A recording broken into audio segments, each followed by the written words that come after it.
Bonjour, je me présente d'abord, professeur Sadiq Khalid. Donc on termine notre cours, comme on a expliqué la séance précédente, on est arrivé vers les rôles du manager. Et tout simplement, on a dit il y a plusieurs rôles.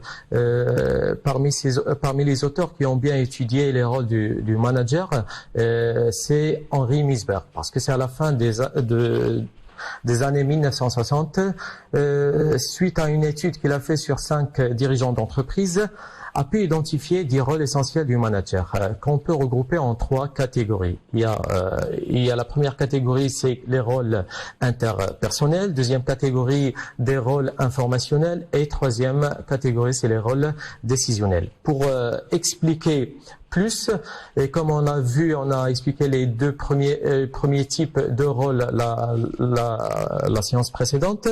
On a dit que pour les rôles interpersonnels, ici, il y a 3. En général, qui découlent de la notion d'autorité formelle et implique fondamentalement des relations interpersonnelles. Ici, on se base sur les relations qui existent à l'intérieur de l'entreprise ou de l'organisation entre le manager et ses collaborateurs. Et ici, on a 3 rôles comme on a précisé. Il y a premièrement un rôle de symbole, de par la vertu de sa position à la tête d'une organisation, chaque manager doit accomplir des obligations de nature légale ou cérémonielle. Deuxième rôle aussi, dans le même type interpersonnel, c'est leader. Et ici, le manager est la personne qui guide toutes les activités des subordonnés et les motive. Et encore un troisième rôle, c'est l'agent de liaison. L'agent de liaison, et ici, le manager crée et entretient des contacts aussi bien avec son environnement interne qu'externe pour le meilleur fonctionnement de l'entreprise. Pour passer après vers les rôles informationnels. Et ici, le processus d'information est l'une des clés de la profession du manager. 3 rôles aussi décrivent les aspects liés à l'information du travail de gestionnaire. Il y a observateur actif, diffuseur et aussi porte-parole. Pour l'observateur actif, le manager ici collecte le plus grand nombre d'informations de l'extérieur ou par ses subordonnés ou membres de l'organisation. Donc, il essaie d'avoir le maximum possible d'informations. Deuxième, donc il va avoir les informations. Qu'est-ce qu'il fait avec les informations?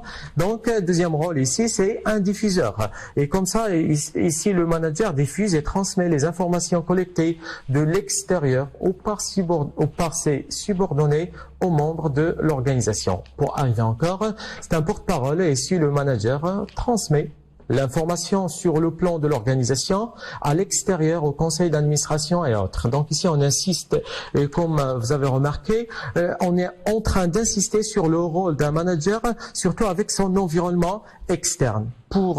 Et ça, c'est parmi les caractéristiques principales du manager.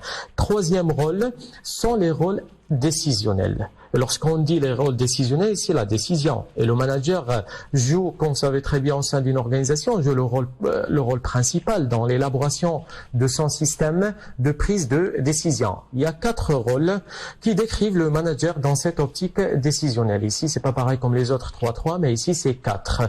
Donc, il est entrepreneur, régulateur, distributeur des ressources et aussi négociateur. Lorsqu'on dit entrepreneur, donc ici le manager cherche des opportunités et initie de niveau projet à l'organisation. Donc ici, il cherche tout ce qui est opportunité pour l'organisation. Deuxièmement, régulateur, lorsque l'organisation fait face à des problèmes importants, c'est au manager d'essayer de corriger les actions entreprises. Donc au cas où il y a un problème, au cas où qu'il y a une action qui est pas bien faite, donc il y a vraiment l'intervention du manager pour régulariser ces fautes-là ou pour corriger ce problème-là. Troisième rôle, c'est un rôle de distributeur des ressources.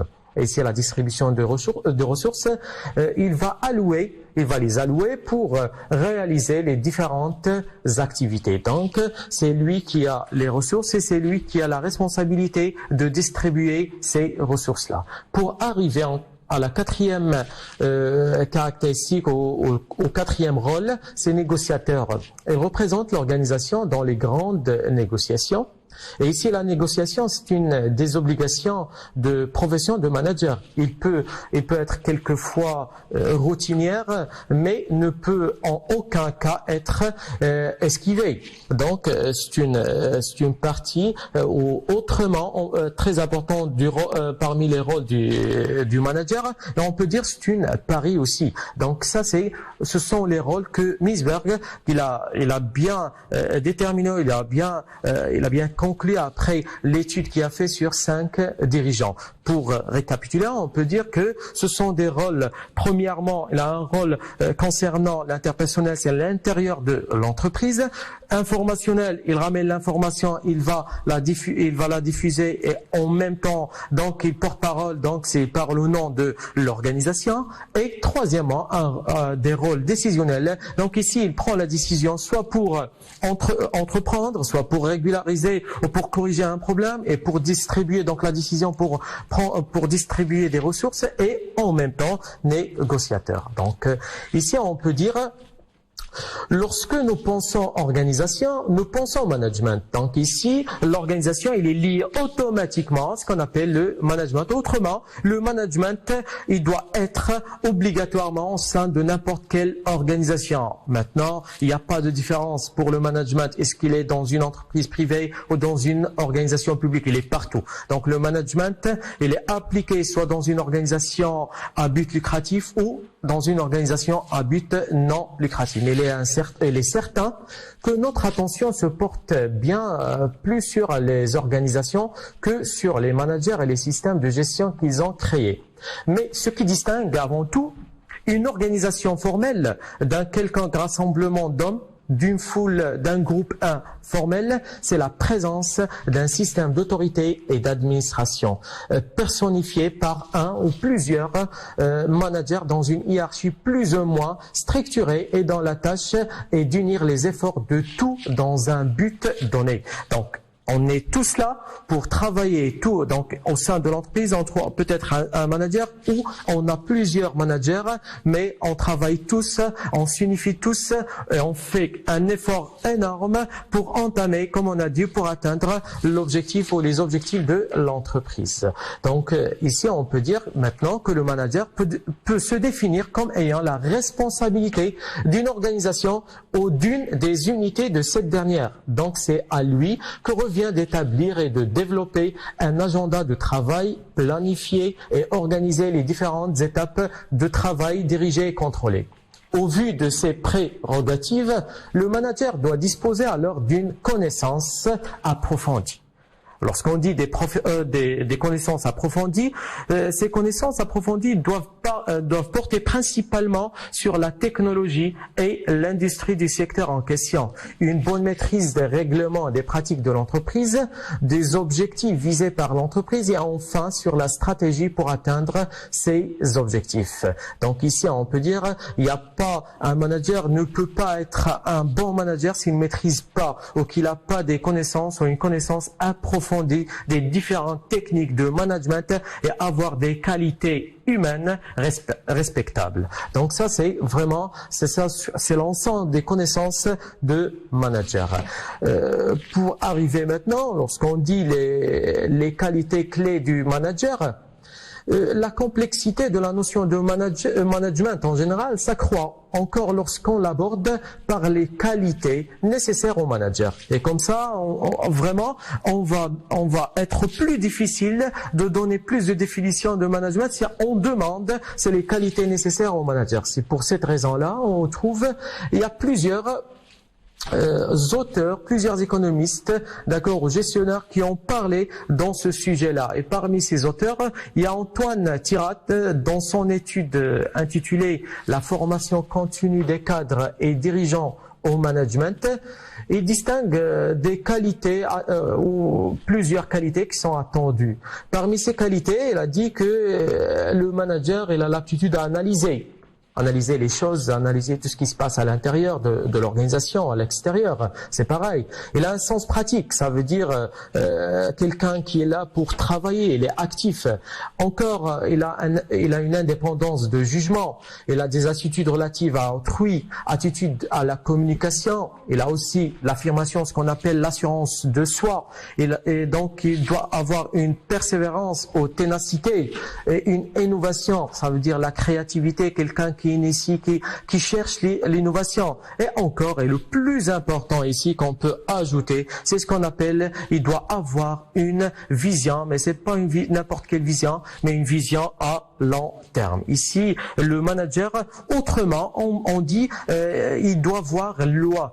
Le manager, il n'est pas jugé un manager s'il voit pas loin. Donc ici, quelqu'un qui pense juste devant lui, qui pense juste à court terme, ça rentre pas dans la case des managers. Mais le manager, il doit vraiment voir loin.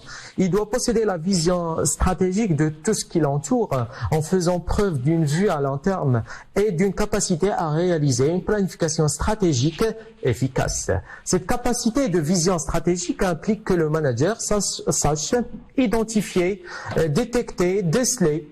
Tout cela requiert sens et goût de la synthèse, anticipation et esprit de la décision. Donc ici, on a bien expliqué que le manager, c'est pas quelqu'un qui voit juste à court terme, mais quelqu'un qui voit pour le long terme. Ça, on insiste sur ça. Soit il doit avoir un sens, comme on a dit, de synthèse, d'anticipation, esprit de décision. Tous ces éléments-là, ça c'est vraiment les caractéristiques d'un bon, on peut juger dès maintenant un bon manager. Donc aussi, il doit plus ces caractéristiques, il doit aussi gérer les relations complexes entre les groupes nombreux qui existent au sein de l'entreprise, entre les groupes qui sont différents, qui sont interdépendants. Comme vous savez très bien qu'au sein de l'entreprise, on trouve il y a plusieurs cultures et maintenant on est en train de parler de la gestion de la diversité ou l'interculturel. Donc parmi les choses les plus importantes au sein de n'importe quelle organisation, quand à l'intérieur je peux trouver plusieurs cultures, plusieurs nationalités, ce qui laisse que le manager, il doit vraiment, donc il doit gérer ces différents, et il doit gérer aussi l'interdépendant, dont l'existence côte à côte, crée un personnel de conflit considérable. Et il faut les gérer pour que l'ensemble tire dans la même direction. Donc ces relations que le manager doit gérer sont de triple nature. Il doit gérer des relations ici à l'intérieur de l'organisation, mais ces relations, soit des relations vers le bas, et ici on va voir c'est de en haut vers le bas, soit des relations vers le haut et avec les responsables, on va expliquer ça par la suite, soit des relations, ce qu'on appelle des relations latérales. Et ça, si on arrive à maîtriser ces trois relations ou ces triples natures de relations, donc ici il n'y a pas de problème par la suite pour un manager au sein d'une organisation. Pour ces relations vers le bas, ici, comment faire passer un message dans une chaîne hiérarchique à plusieurs étages ou à plusieurs niveaux sans qu'il arrive déformé à la base et sans court-circuit et donc démotiver donc la hiérarchie intermédiaire. Donc autrement, comment on va passer l'information, comment on va passer la décision par exemple sans la déformer. De quoi? De la hiérarchie, autrement du sommet vers le bas, vers la base. Donc ça c'est le plus important. Ça vraiment il doit maîtriser ça et pour vraiment on dit qu'il sait gérer bien ses relations vers le bas. Et deuxième, c'est l'inverse. Ici ce sont les relations vers le haut. Lorsqu'on dit vers le haut, donc ici c'est l'art de s'entendre avec son patron et avec ses actionnaire. Et comme ça, parce que on doit pas juste penser à comment passer de haut vers le bas, mais aussi on doit vraiment gérer notre relation, d'accord, avec le haut, avec le patron, avec le PDG, avec les actionnaires. Donc ici on dit c'est pas donné à n'importe qui, c'est pas n'importe comment. On va gérer nos relations avec le haut. C'est pour ça on l'a dit, c'est un art. C'est un art de s'entendre avec ses patrons, ses actionnaires, pour ne pas créer aussi un autre type de problème. Donc ça c'est parmi les points les plus importants. Et troisième type de relation, ce sont les relations latérales. C'est comment identifier les personnes ou les groupes qui ont un pouvoir fort, officiel et ou occulte, positif ou négatif sur les actions du manager. Donc ça c'est très important. On va identifier soit sous forme de personnes, soit les groupes qui ont un pouvoir fort et officiel, occulte, positif ou négatif, n'importe quel. Donc le type de pouvoir est comme ça, qui va vraiment un effet sur les actions du manager. Et comme ça, si on arrive à identifier, on arrive à maîtriser. Ça, c'est très important. Comme on a expliqué dans des séances précédentes, on a dit avant de faire n'importe quoi, on a un problème. La première chose qu'on doit faire, c'est le diagnostic, c'est d'identifier il est où le problème. Et à partir qu'on arrive à identifier, on peut arriver à la solution par la suite sans problème.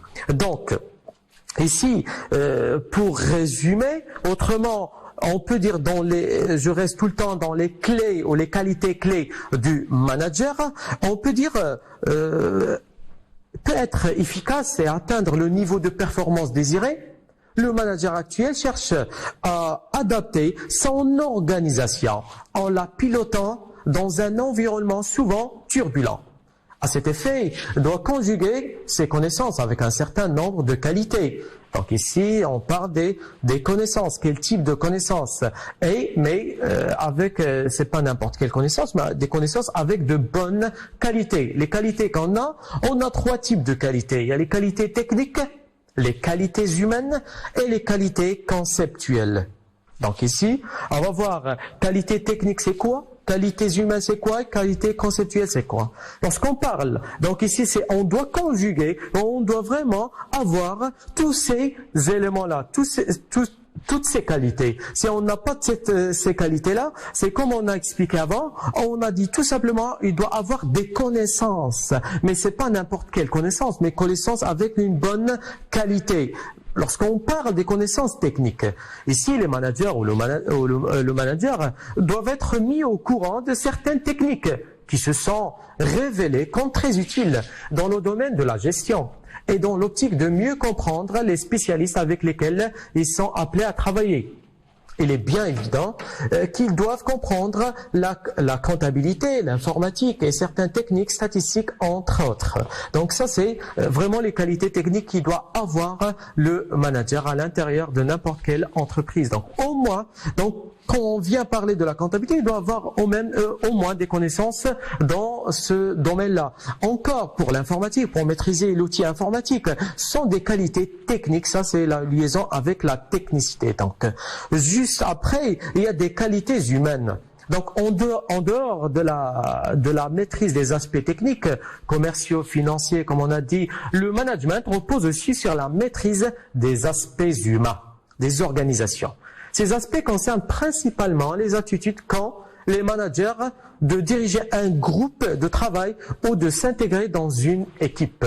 Parce que ici, c'est les qualités humaines qui ont une liaison avec c'est l'interpersonnel comme on a expliqué avant. Donc c'est les relations. Je dois avoir pour créer des bonnes relations, je dois avoir déjà moi-même des qualités humaines, comme ça pour laisser les autres me prendre, comme on a dit avant, un exemple, et ça c'est très important, ce qui va faciliter la tâche de créer des bonnes relations avec l'ensemble, du personnel au sein de l'entreprise. Pour arriver, troisième type de qualité, ce sont les qualités conceptuelles. Les qualités conceptuelles, ils intéressent principalement la possibilité qu'ont les managers d'avoir une vision globale qui place l'entreprise dans son environnement socio-économique et à un niveau inférieur, bien comprendre la structure organisationnelle de l'entreprise et des relations fonctionnelles qui coordonnent les différentes unités de l'entreprise. Donc ça, ce sont les qualités conceptuelles. Ça veut dire c'est la vision générale de l'ensemble de l'organisation dans son environnement socio-économique. Donc ici, on va voir que les qualités rassemblent entre tout ce qui est côté technique, savoir, savoir faire autrement, savoir-être, donc c'est les qualités humaines, et encore on ajoute, c'est les qualités conceptuelles. On peut pas parler vraiment maintenant de la compétence. Ce sont tous ces éléments-là, ça rentre dans la constitution de la compétence du manager, et ça c'est très important. Donc ici on peut dire que n'importe quel manager, il a plusieurs qualités. Donc ces qualités, c'est comment gérer ses relations, soit vers le bas, vers le haut et latéral, et aussi des qualités techniques, humaines et conceptuelles. Donc tout simplement, ici on peut dire que le travail managériel, en général, varie dans un plan à 2 dimensions. Une dimension verticale et une dimension horizontale. Lorsqu'on dit la dimension verticale, je commence par verticale, c'est au long d'une dimension verticale, le travail managériel dans une entreprise ou dans une organisation se divise en 3 catégories ici. Donc les managers, il y a les managers de première ligne, il y a les managers moyens, il y a aussi les managers ou ce qu'on appelle les top management. Ici, on a commencé à les classer vraiment de tout ce qui est en terrain vers tout ce qui est direction. Donc, les managers de première ligne, ce sont en général les managers qui sont situés en bas de la hiérarchie et qui subdivisent, parce qu'on a dit ces premières lignes qui sont juste devant. C'est les premiers managers et qui supervisent directement, d'accord, le travail des employés opérationnels. Donc, comme c'est expliqué dans la structuration des entreprises, c'est ici, il y a dans la coordination, on a dit, c'est le rôle de qui? On a dit parmi les caractéristiques de la coordination, c'est l'ajustement mutuel. Je suis là pour vraiment contrôler le travail d'une façon directe. Donc, comme on a dit, ça c'est vraiment sont les managers de première ligne. Ça veut dire je suis dans les premières lignes, je suis en bas de la hiérarchie, c'est la base opérationnelle, et je suis en train de superviser les employés opérationnels. Ce type de manager, en général, est important pour le succès de toute l'entreprise. Pourquoi? Parce qu'ils sont directement responsables du déroulement des faits sur le terrain, ainsi que des différentes actions entreprises par la réalisation des objectifs de l'organisation. Donc ça c'est un point qui est très très important.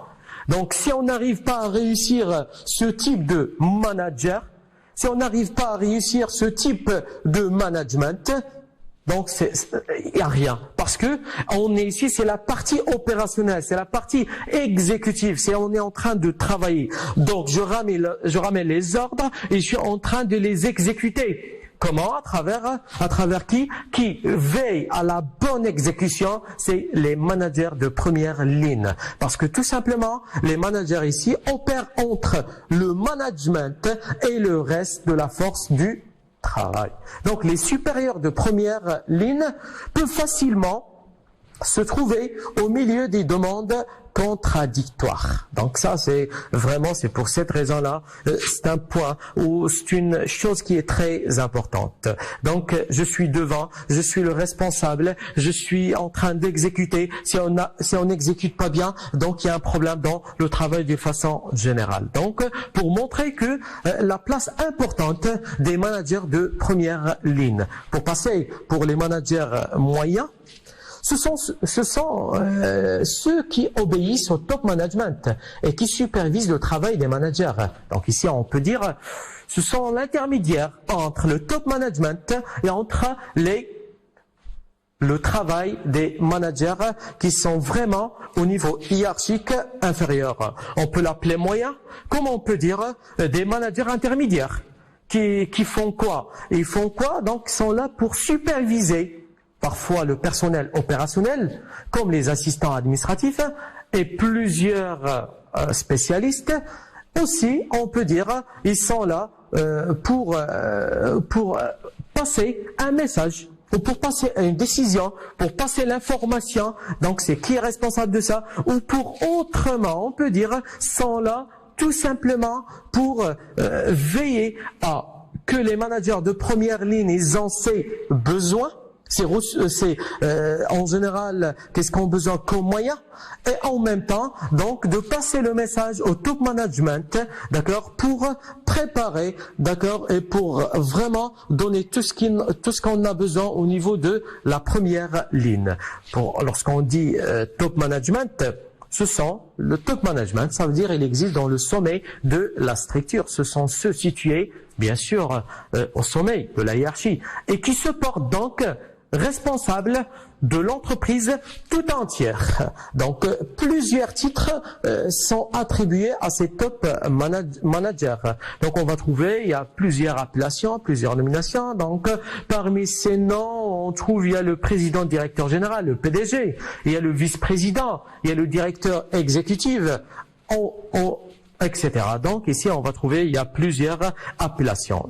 Donc, pour résumer les niveaux managériels, il y a le top management. Cette fois-ci, je commence par le haut vers le bas. Il y a le top management, il y a les managers moyens, il y a la première ligne. Dans le top management, ici, on trouve, il y a le président du comité, par exemple, il y a le président directeur général, il y a le président, il y a le vice-président. Dans tout ce qui est moyen ou manager moyen intermédiaire, ici, directeur de division, manager d'une zone, manager de l'usine entière,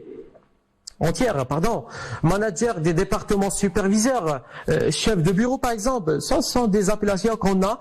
Et première ligne, ce sont les opérateurs, les artisans, professionnels, techniciens. Donc ici, on est en train de vraiment, on a classé les 3 niveaux managériels. Donc ça c'est très important. Ça c'est le niveau, comme on a dit, c'est la dimension verticale. Pour passer maintenant à la dimension horizontale, la dimension horizontale en général regroupe les différents domaines de responsabilité du manager.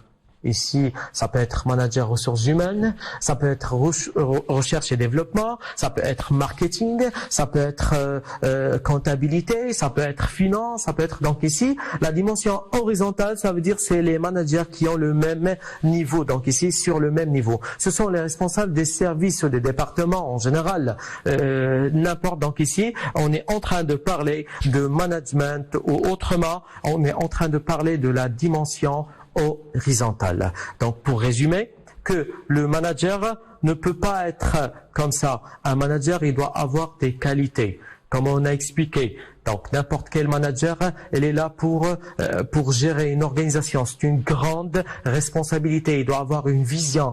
C'est pas, donc comme on a expliqué, c'est pas une vision juste à court terme, à moyen, à long terme. Une vision à long terme. Il voit loin. Comme on a dit, il doit voir loin. Donc il doit créer ou doit bien gérer ces triples relations, soit vers le bas, soit vers le haut, soit latéral. Et après on a dit, il doit avoir des connaissances avec une bonne qualité, connaissances soit qualité technique, soit qualités humaines et conceptuelles. Et pour finir, donc on a dit que le travail managériel porte sur 2 dimensions verticales et horizontales. Et merci beaucoup.